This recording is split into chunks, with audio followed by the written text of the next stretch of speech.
Bom dia, paz do Senhor, como vocês estão, como tem passado? Hoje foi o dia que o Senhor fez, deixa eu ligar a luz aqui. Eita, eu não tinha ligado a luz. Vamos nos alegrar nele. Bom dia.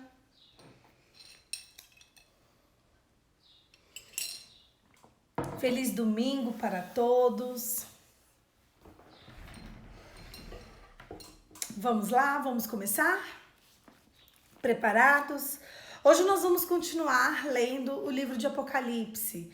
O livro de Apocalipse, um domingo lindo para vocês também, gente. Bom dia. Deixa eu ajeitar aqui. O livro de Apocalipse, a gente falou sobre o próprio encontro do Cristo ressurreto com João. João, ele vê Jesus naqueles 40 dias depois da ressuscitação. E aí Jesus sobe, Jesus reina em glória. E um dia depois de velho, João é jogado numa ilha para morrer. E ao invés de morrer, João tem mais um encontro com Jesus. Então, Apocalipse é o único livro da Bíblia em que há uma revelação do próprio Cristo. Toda a Bíblia aponta para Jesus. E Apocalipse é a revelação de Jesus, entende? É Jesus falando a João o que vai acontecer. É o livro mais profundo, mais denso, mais intenso que a gente tem da Bíblia. Porque Jesus vai contando com riqueza de detalhes, acontecimentos e histórias que a gente vai viver. Até o capítulo 3 é falado sobre a terra, sobre as igrejas, sobre a nossa vida terrena, sobre coisas que acontecem aqui na terra. Sobre como as pessoas estão lidando com as coisas da igreja, sobre como as pessoas se movimentam. A partir do capítulo 4, a gente fala um pouquinho sobre o céu. Então ontem a gente falou do trono de Deus e hoje nós vamos falar do livro do Cordeiro. Vamos lá? Vamos começar? Capítulo 5, Apocalipse, capítulo 5, o livro do Cordeiro. Então vi na mão direita daquele que está assentado no trono com o livro em forma de rolo, escrito em ambos os lados e selados com 7 selos. Olha os 7 selos aqui. Vi um anjo poderoso proclamando em alta voz: quem é digno de romper os selos de abrir esse livro? Mas não havia ninguém, nem no céu, nem na terra, nem debaixo da terra que pudesse abrir o livro, ou sequer olhar para ele. Eu chorava muito porque não se encontrou ninguém que fosse digno de abrir o livro e olhar para ele. Então um dos anciãos disse: lembra dos anciãos de ontem, os 24 anciãos? Não chore. Eis que o leão da tribo de Judá, a raiz de Davi, que venceu para abrir o livro e leu os 7 selos. Que venceu para abrir o livro e seus 7 selos. Depois eu vi um cordeiro que parecia em estado morto, em pé, no centro do trono, cercado pelos 4 seres viventes e pelos anciãos. Ele tinha 7 chifres, 7 olhos, que são 7 espíritos de Deus, enviado a toda a terra. Ele se aproximou e recebeu o livro na mão direita daquele que estava sentado ao trono. Ao recebê-lo, os 4 seres viventes e os 24 anciãos prostraram-se diante do cordeiro. Cada um deles tinha uma harpa e uma taça cheia de incenso, que são a oração dos santos. E eles cantavam um cântico novo: tu és digno de receber o livro e de abrir os selos, pois foste morto e com teu sangue compraste para Deus a gente de toda tribo, língua, povo e nação. Tu construístes o reino e os sacerdotes. Para o nosso Deus, eles reinarão sobre a terra. Então olhei e ouvi a voz de muitos anjos, milhares e milhares e milhões, Eles rodeavam o trono, bem como os seres viventes e os anciãos, e cantavam em alta voz: Digno é o Cordeiro que foi morto, de receber riqueza, sabedoria, força, honra, glória e louvor. Depois eu ouvi toda criatura existente no céu, na terra, debaixo da terra e no mar, e tudo que neles há, e diziam: Aquele que está assentado no trono e ao Cordeiro, seja o louvor, a honra, a glória e o poder para todo sempre. E os 4 seres viventes disseram: Amém. E os anciões se prostraram e o adoraram. E esse capítulo, ele fala do livro do Cordeiro, o livro da vida. E o que tem nesse livro da vida, Poliana? O que é o livro do Cordeiro? E por que ninguém conseguia abrir o livro da vida? E para a gente entender o que é o livro da vida, a gente precisa voltar na história. E voltar muito na história. Vocês perceberam, e não sei se vocês conseguiram fazer a conexão, o capítulo 5 do livro de Apocalipse, ele faz um panorama da Bíblia inteira. Ele vai passando ponto a ponto da Bíblia inteira. Ele explica por que ninguém conseguia abrir os selos. Quem conseguia abrir o livro?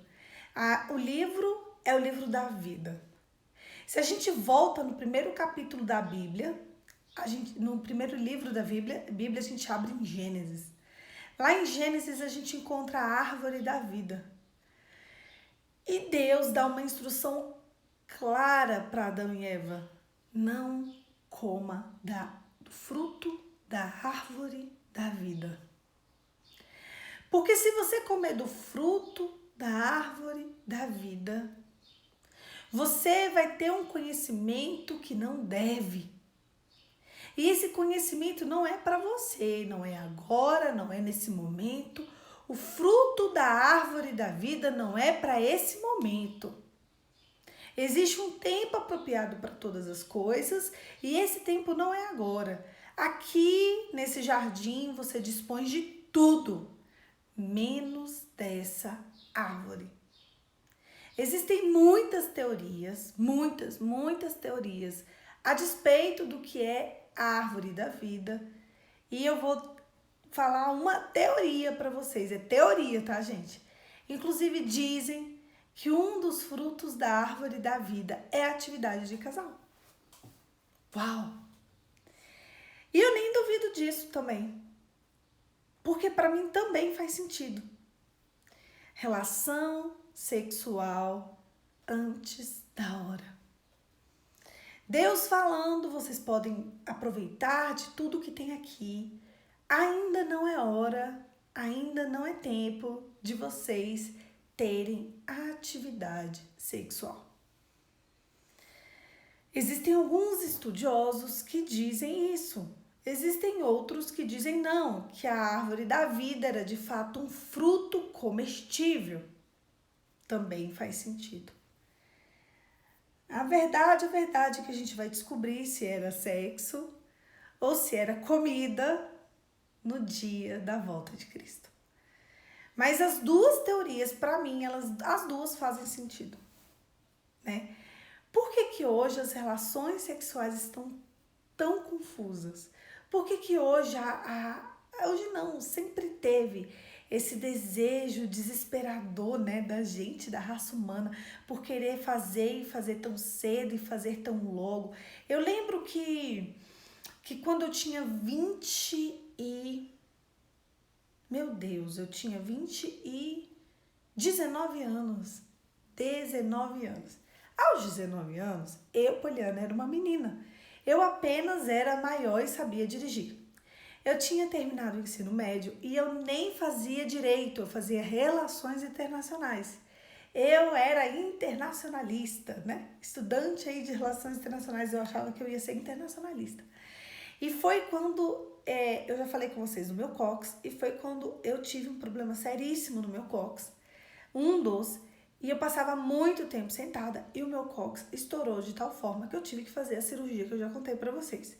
E eu lembro que num período da minha recuperação muito difícil, eu tive uma infecção urinária que eu não conseguia ficar de nenhum jeito. E eu lembro que naquele dia, A minha mãe, ela trabalhava em um hospital público aqui de Brasília e eu operei num hospital público porque eu não tinha plano de saúde. E minha mãe me levou em um hospital público que ela trabalhava, porque ela estava de plantão naquele dia. Eu não fui no que eu operei, porque no que eu operei não tinha emergência atendendo. Então eu fui até o hospital público que minha mãe trabalhava e fiquei lá com ela. Quando eu cheguei lá, o médico disse para minha mãe, ó, aqui é SUS, a gente atende ela normalmente. Só que a sua filha vai ficar na fila. E aqui a gente faz parto, infecção urinária, ginecologia, que é a especialidade de ginecologia. E você vai ficar lá na fila. Falei, tá bom, tô passando mal, vou ficar na fila. Tinha uma fila assim, com umas 50 mães para ter neném. E eu, fila do SUS, fiquei lá. E comecei a conversar com aquelas mães. Eu tinha 19 anos.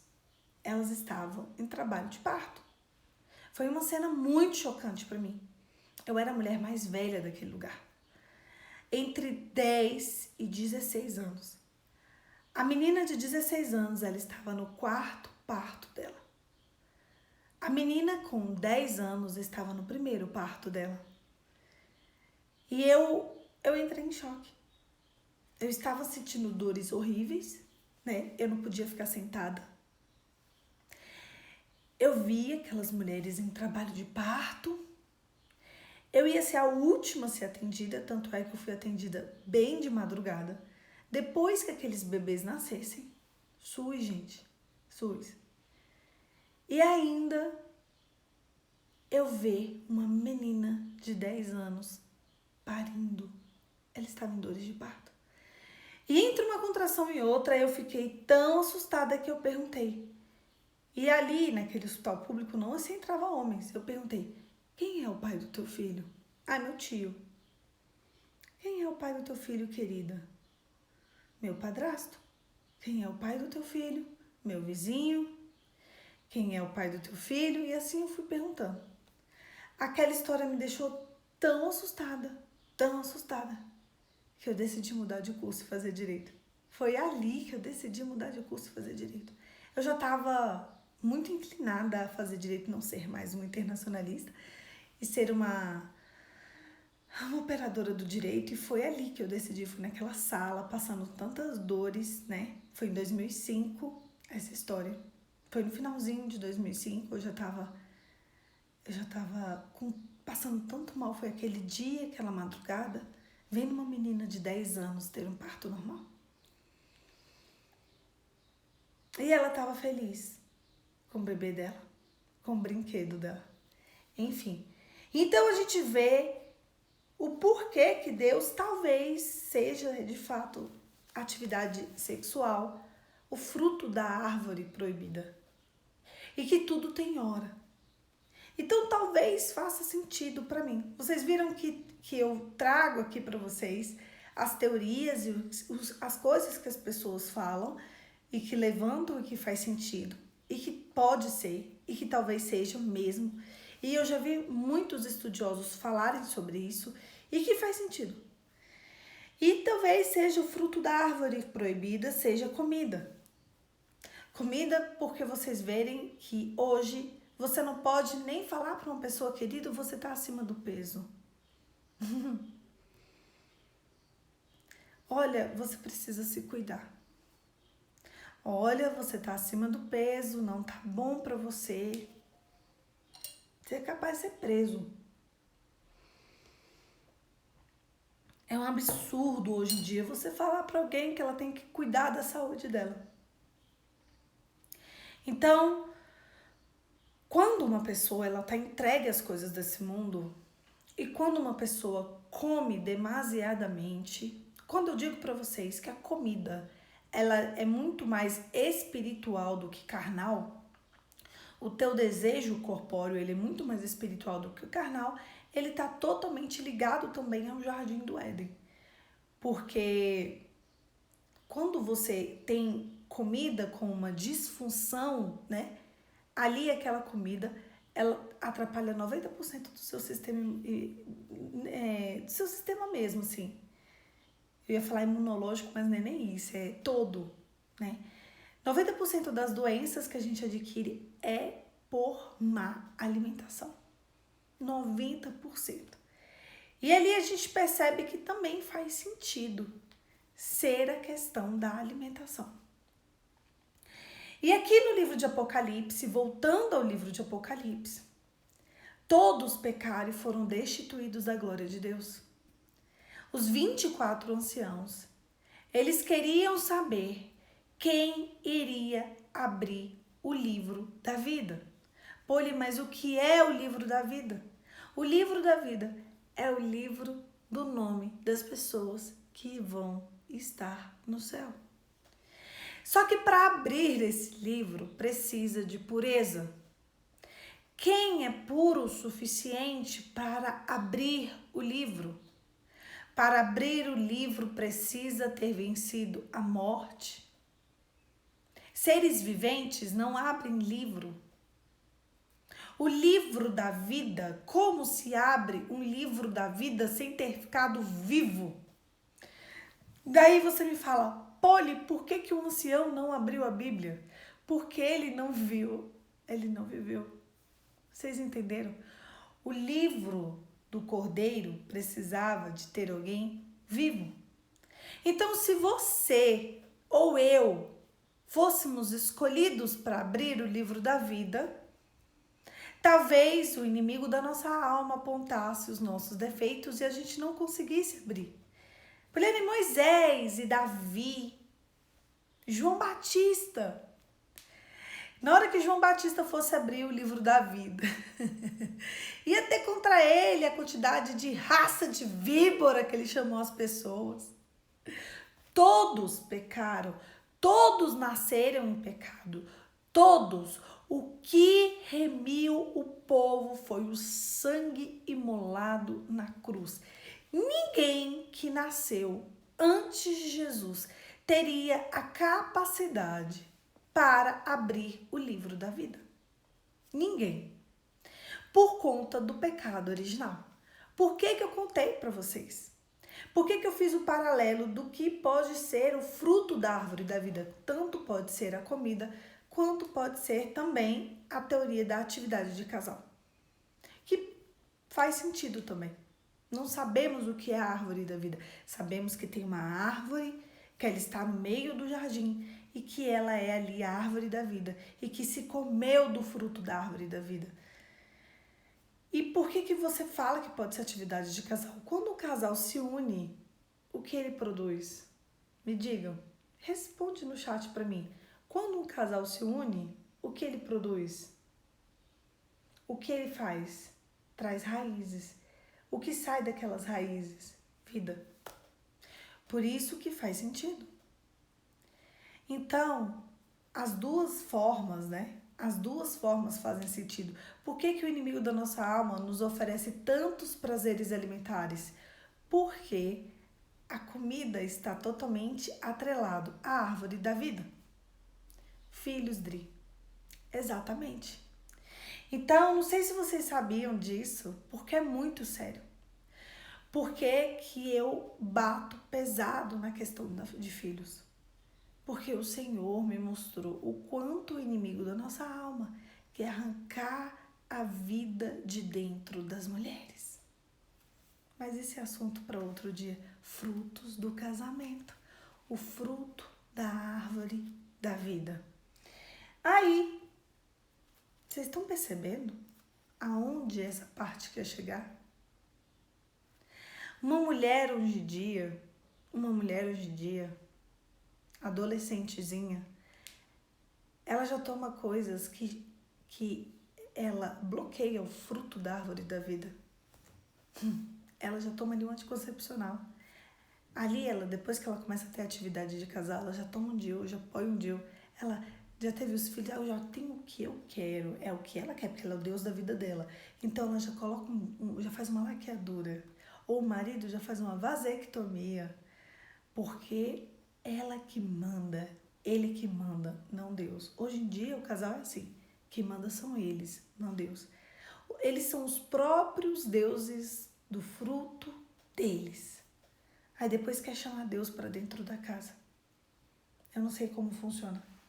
E aí, havia-se a necessidade de ter uma santidade para abrir a vida. Quem que abriria a vida? Uma mulher que bloqueou a vida? Um homem sanguinário? Quem? Não tinha.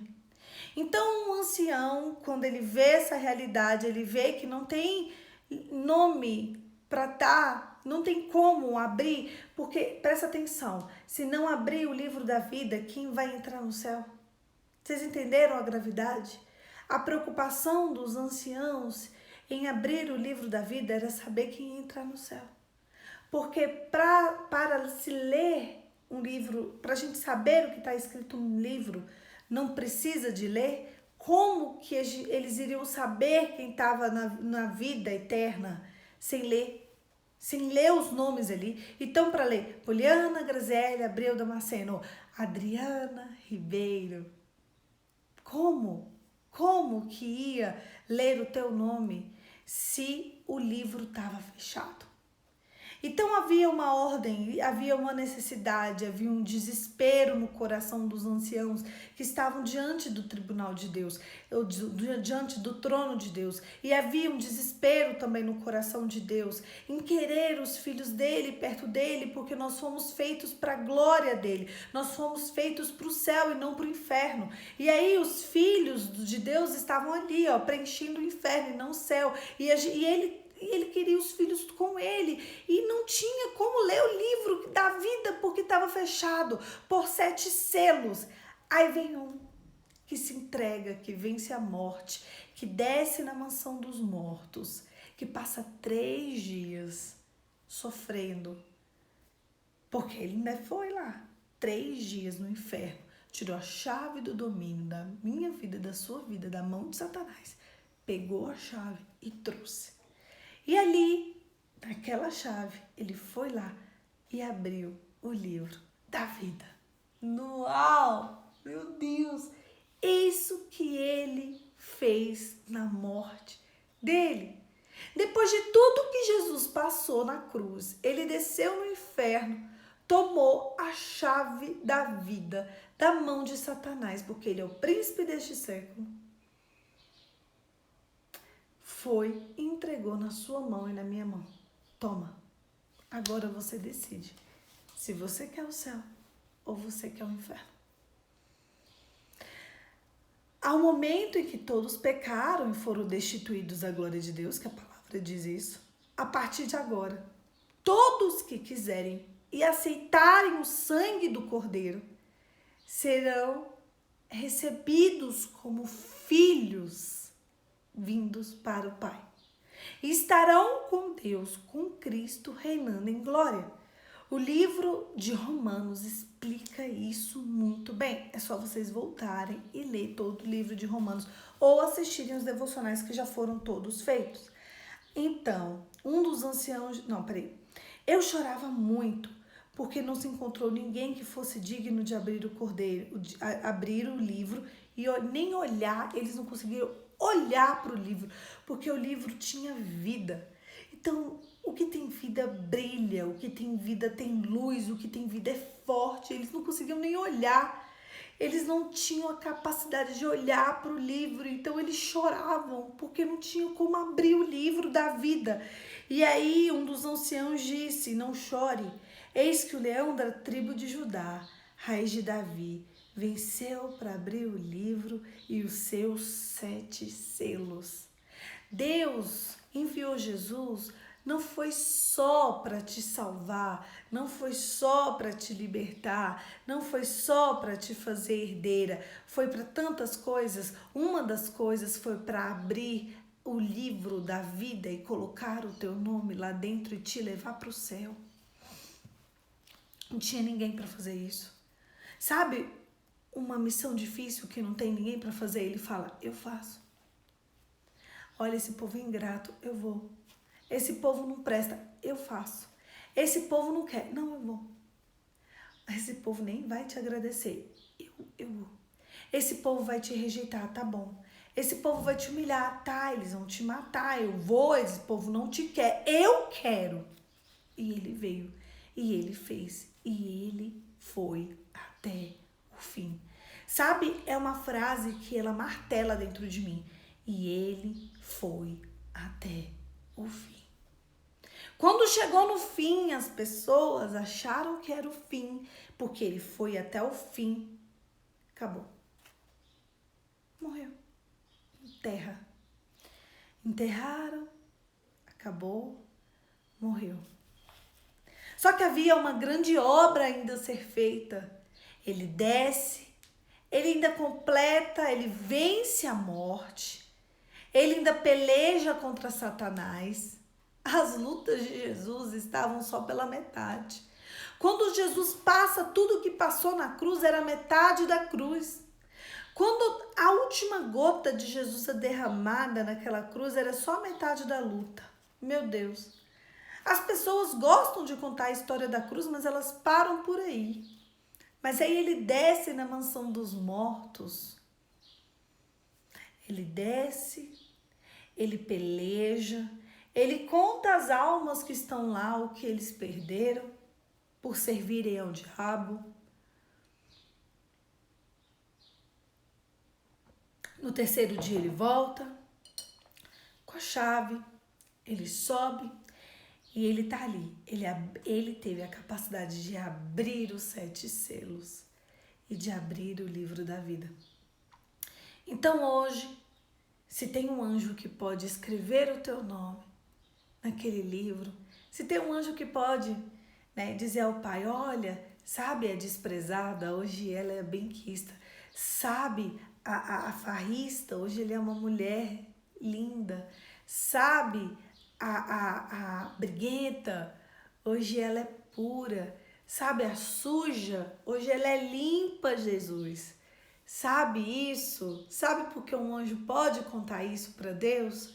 Porque o livro da vida foi aberto por Jesus. Então hoje, esse livro, que é o livro da vida, ele pode conter muitas coisas ao seu respeito. E a coisa mais linda que pode conter lá é o seu nome. Poliana, como o meu nome contém no livro da vida? Através de arrependimento. Depois disso, vi o cordeiro que parecia estado morto em pé no centro do trono, cercado pelos 4 seres viventes e pelos anciãos. Ele tinha 7 chifres, 7 olhos, que são 7 espíritos de Deus, enviados a toda a terra. Ele se aproximou, recebeu o livro da mão direita daquele que está sentado no trono. Ao recebê-lo, 4 seres viventes, 24 anciãos se prostraram diante do cordeiro. Cada um deles tinha uma harpa, uma taça cheia de ouro e incenso, que são a oração dos santos. Eles cantavam um cântico novo. Eu quero ler de novo um pedaço para você entender.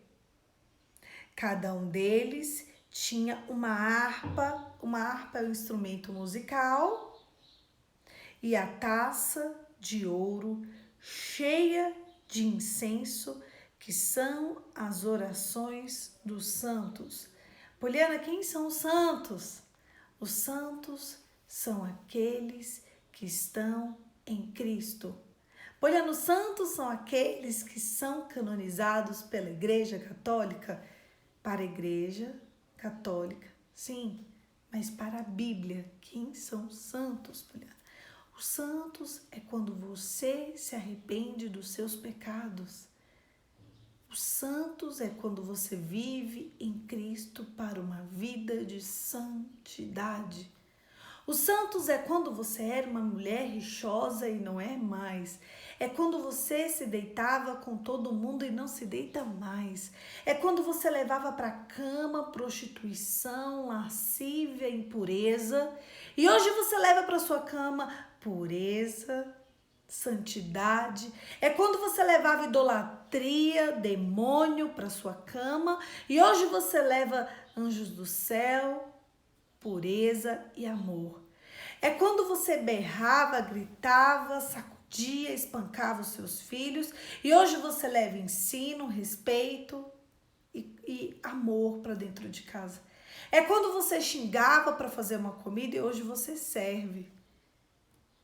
É quando você sai da velha criatura e se torna uma nova criatura. Evangelho de Cristo sem arrependimento não é evangelho. Essas pessoas que você vê mentindo em nome de Jesus, enganando em nome de Jesus, reclamando em nome de Jesus, enganando o povo em nome de Jesus, eles não são cristãos. Esse povo que você vê dentro da igreja em adultério não é cristão. Eles só praticam, né, a ida à igreja. Um clube. Eles têm a igreja como um clube. Vocês viram, né, em uma das igrejas que existem, pode ter uma igreja imunda, que se houver pessoas limpas ali, vai subir. Poliana, eu conheço um casal que, sei lá, o homem tá na igreja e é adultério. Ele é um imundo. Ele é um imundo. Mas se houver ali naquela igreja alguém puro, ali é puro, vai subir e ele fica. Eu conheço uma mulher suja de dentro da igreja, então ela tá suja. E ela é santa, a oração dela é recebida? Não.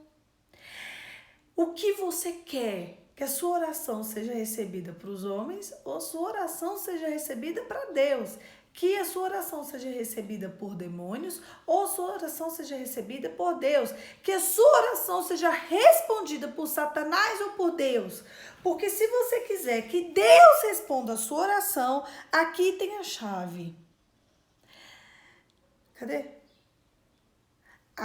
Cada um deles tinha uma harpa, uma taça de ouro cheia de incenso, que são a oração dos santos. Eles cantavam um cântico novo.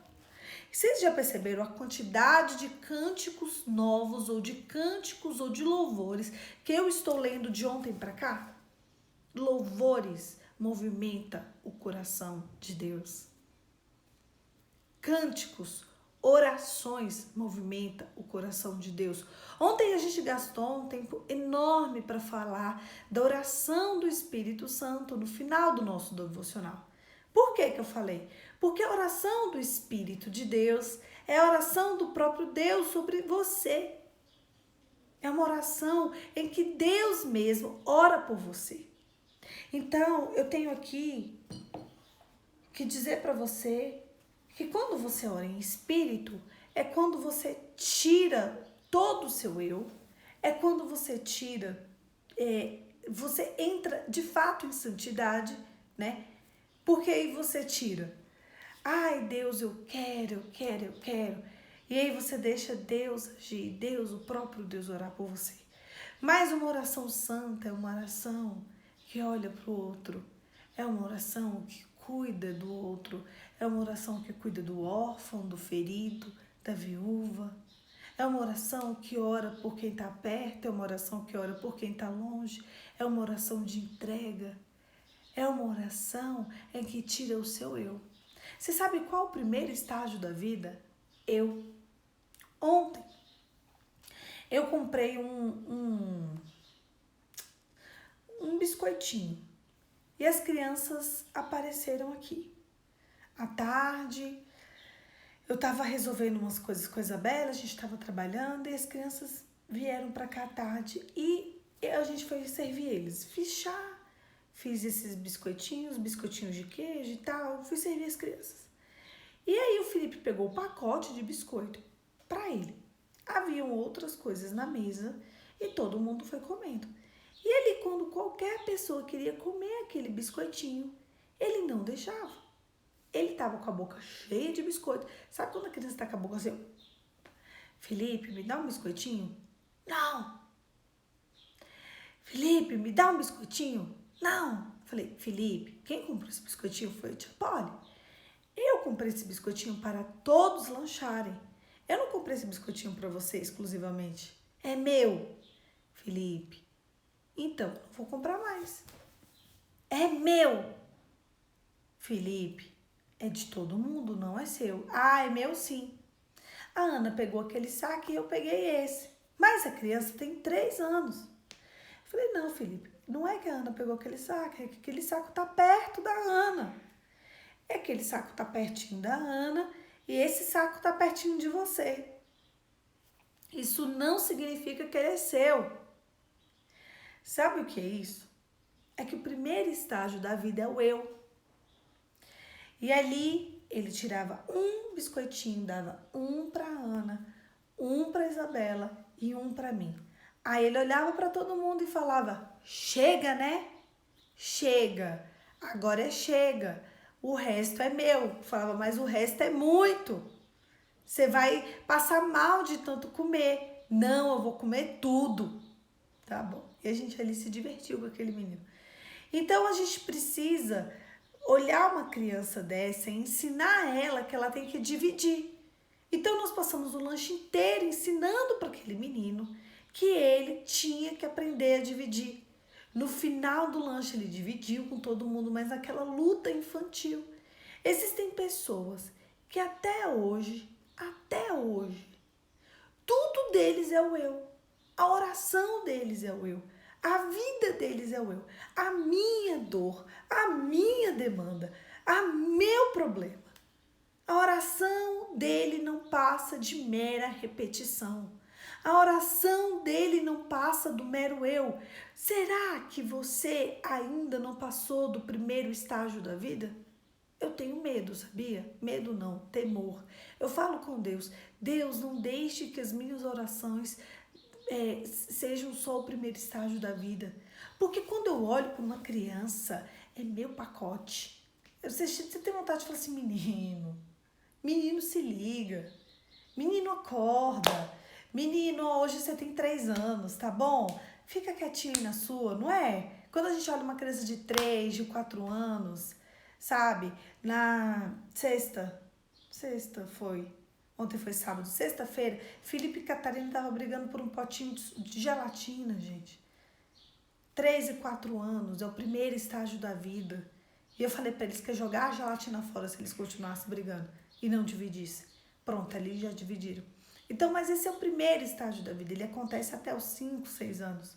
Eles ainda estão nesse estágio. Então tem gente que até hoje, 30, homens, mulheres de 40 anos não saem do primeiro estágio da vida. Eu te pergunto, como estão as suas orações?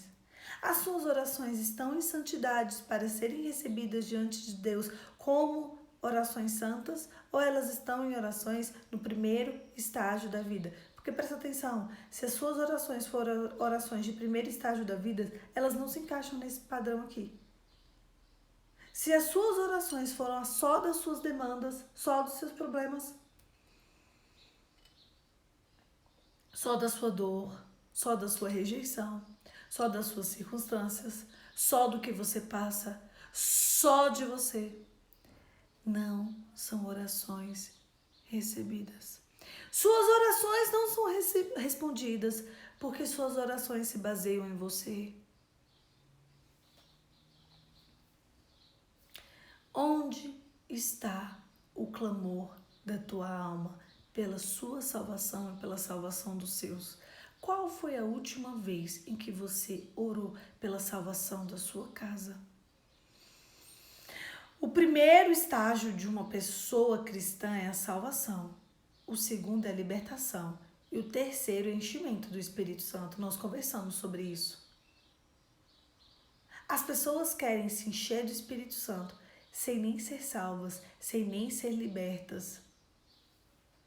Você sabe como anda a salvação dentro da sua casa? Às vezes você está clamando por libertação e o que Deus quer trazer para você é salvação.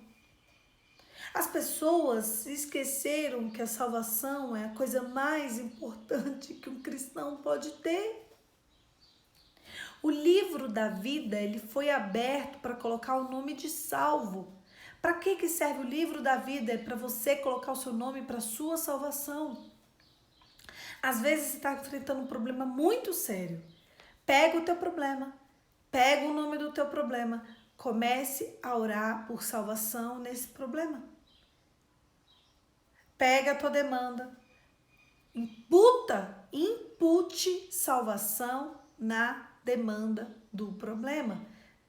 Às vezes você está querendo libertação e Deus quer que você impute salvação. Como anda a salvação da tua alma? Como anda a salvação dos teus? Como anda a oração da salvação dos teus filhos? Você tem clamado, você tem chorado para Deus pela salvação dos teus filhos? Jó, ele oferecia holocaustos para Deus porque talvez ele pensava, talvez meus filhos pecaram. E Deus tomou os 10 filhos dele, depois restituiu, mas tomou.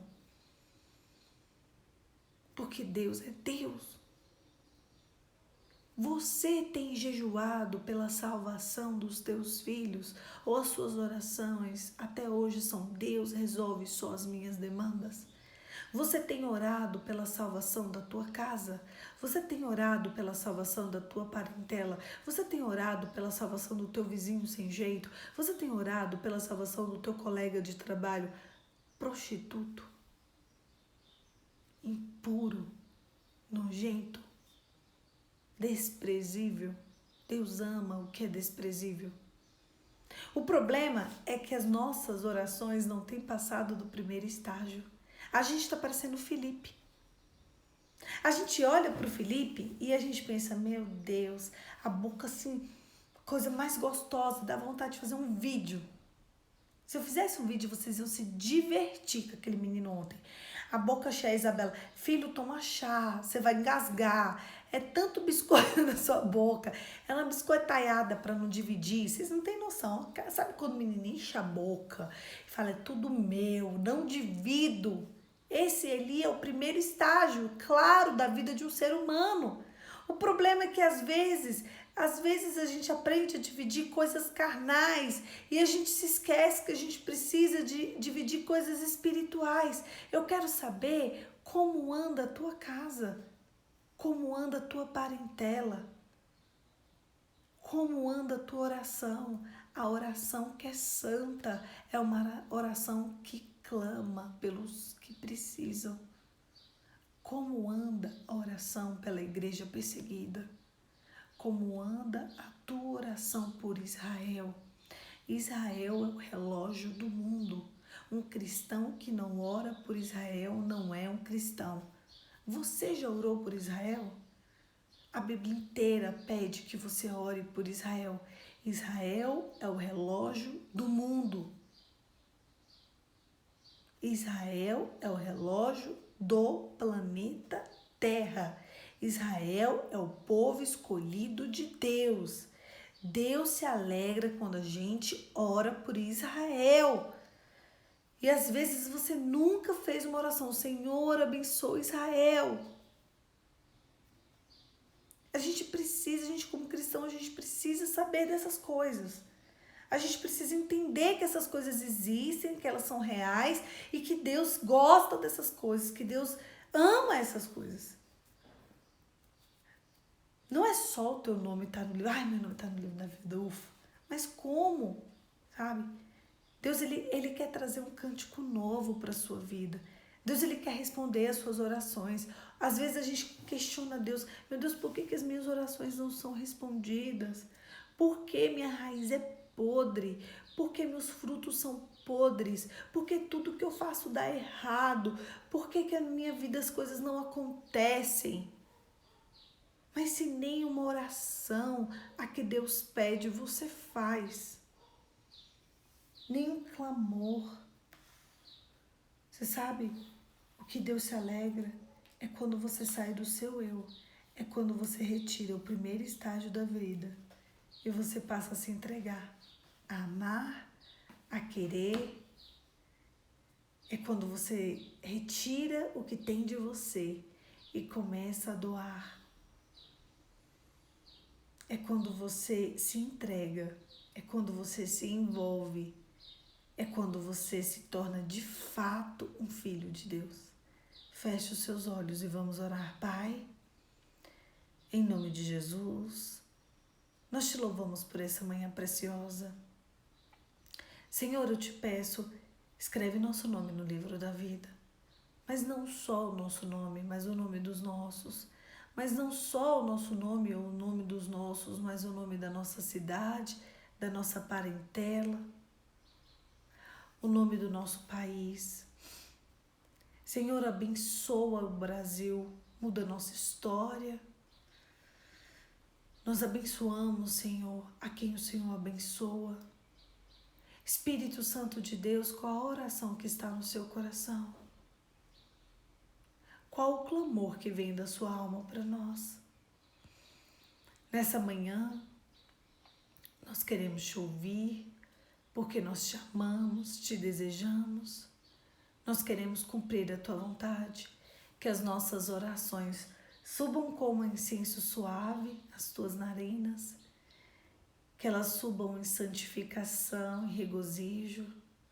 Hoje nós te louvamos com todo o nosso ser, com toda a nossa alma, porque nós tivemos um Cordeiro Santo imolado, que além de ter derramado todo o sangue, ele ainda foi lá e tomou a chave que é nossa e entregou na nossa mão. E que hoje nós podemos herdar a vida eterna, porque Jesus conquistou isso por nós lá na cruz. Obrigada, Jesus. Nós te amamos, em nome de Jesus. Amém. Para ter uma vida equilibrada, nós precisamos de 4 pilares: sono, movimento, silêncio e comida. Sono, movimento, silêncio e comida. Tem gente que não consegue chegar dentro de casa e deixar sem a televisão tá ligada. Tem gente que não consegue ficar sem o celular ligado. Tem gente que não consegue ficar sem comer doce. Tem gente que não consegue ficar sem comer besteira. Para você ter uma vida no lugar, você precisa dormir bem, comer bem, se movimentar seu corpo e silêncio.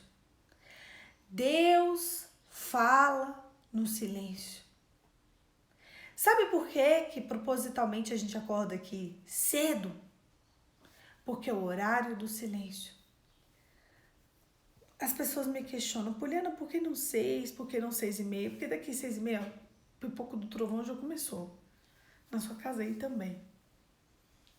Agora, aprenda a amar o silêncio. Para de trazer barulho e tumulto para sua casa. Eu não disse barulho, eu disse movimento. Movimento é movimentar o seu corpo.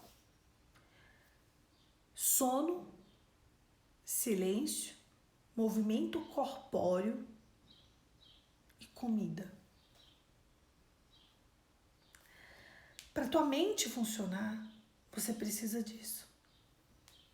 Para você entender que você precisa raciocinar, porque às vezes a nossa mente não consegue nem pensar no que orar, porque a nossa mente está tão inflamada que a gente não dorme bem, não come bem, está sempre no tumulto e nunca está em silêncio. A gente precisa se concentrar em Deus. E para se concentrar em Deus, não tem como fazer isso no barulho. Não tem como fazer isso sem deixar o corpo em movimento, sem dormir bem, sem comer bem. Comece a prestar atenção em você. Comece a prestar atenção nos seus. Volta, filho, volta. Eu sinto que o Espírito de Deus hoje quer trazer a gente de volta para a primeira fase. A fase em que a gente quer correr atrás da salvação. Sabe aquele volta para a salvação? Eu quero que você pergunte ao Senhor como anda a salvação dos seus. Porque às vezes está tudo tão de cabeça para baixo por aí que você não sabe nem como está a salvação de dentro da sua casa. Se você não tem 100% certeza da salvação dos seus nem sua, começa a investir na salvação. Começa a perguntar para Deus, a orar, a jejuar, a clamar, até que você tenha certeza da salvação. Não adianta você querer respostas, não adianta você querer libertações, não adianta você querer benefícios, bênçãos. Às vezes eu converso com as pessoas e eu pergunto como anda a salvação e elas, eu tenho certeza, não sei o quê, mas eu quero resposta, eu quero isso. E assim, às vezes a gente vê que a pessoa nem tem ideia do que seja salvação. Se você é humilde o suficiente para reconhecer que você precisa se arrepender de cada situação vivida e que foi contra aquilo que o Senhor tem para você. Pega o caminho de volta, vai fazendo os arrependimentos, vai fazendo as confissões, vai fazendo as entregas, vai retomando o que tem que retomar, vai orando pelas pessoas que você consegue orar por salvação, para depois você correr atrás de libertação. É muito sério isso. É muito importante. Não é emoção, é resposta. Porque às vezes você quer uma porta aberta e Deus está falando, epa, nem, tu não está nem no livro da vida. Sabe o livro dos 7 selos, o que o povo não consegue nem ver porque brilha? Pois é, não está nem lá. Corre atrás disso. Lembra da noiva que só ela subia, um monte de gente ficava? Corre atrás disso para você ser a noiva que sobe, para os seus ser parte da noiva que sobe, tá bom? É isso. Um domingo lindo para vocês. Que as suas orações subam como incenso suave às narinas do Senhor. Eu quero do fundo do meu coração que as minhas orações e as suas orações sejam recebidas em santidade no céu. Em santidade, porque aí sim a gente vai ter uma revolução na nossa história. E que haja um cântico novo na sua boca, que haja um cântico novo na minha boca. Porque quando de repente de Deus chega, ai que delícia, a gente pode viver o que tiver que viver. Mas quando de repente de Deus chegar, a nossa história muda. E tudo que passou vai ficar para trás. E ali vai servir de testemunho. Às vezes a gente não quer passar pelas coisas que a gente tem que passar, mas depois que a gente passa, depois que o Senhor nos mostra que a gente tem que passar, a gente vê que a gente precisava daquilo ali para que a gente tivesse, né, um testemunho com o Senhor. Deus, ele não nos deixa morrer no cárcere nem no deserto. Todos os desertos e todos os cárceres que um povo de Deus enfrenta é para que sirva de testemunho. Você não sabe se o seu cárcere ou o seu deserto vai servir de testemunho? Porque assim, se você é de Deus, o que você está passando é para servir de testemunho. Para você e para os outros e para as próximas gerações. É isso. Um beijo, fica com Deus. Amanhã, 5h45, a gente continua. A gente vai continuar ainda no céu, porque ainda aí depois a gente volta para a terra e a gente vai para o inferno. Apocalipse é assim, meio maluco, tá, gente? Ó, a gente veio pro céu, a gente veio para a terra, que foi quando Jesus, um anjo e o Espírito Santo se encontram com João. Aí ele fala das igrejas, aí ele sobe para o céu. A gente falou do trono do céu, do livro do Cordeiro. Amanhã a gente fala dos selos, depois a gente vai falar dos 144 mil selados. Aí a gente vai falar sobre as orações, as trombetas, como serão as trombetas. Aí a gente vai falar do dia do Apocalipse, do anjo do livro. São vários acontecimentos. Aí a gente vai falar do inferno, vai falar do céu, volta para a terra. Vocês vão ver, vai ser muito legal ainda. E é isso. São 22 dias, 22 capítulos e a gente está só no começo dessa história. Um beijo, fica com Deus e até amanhã.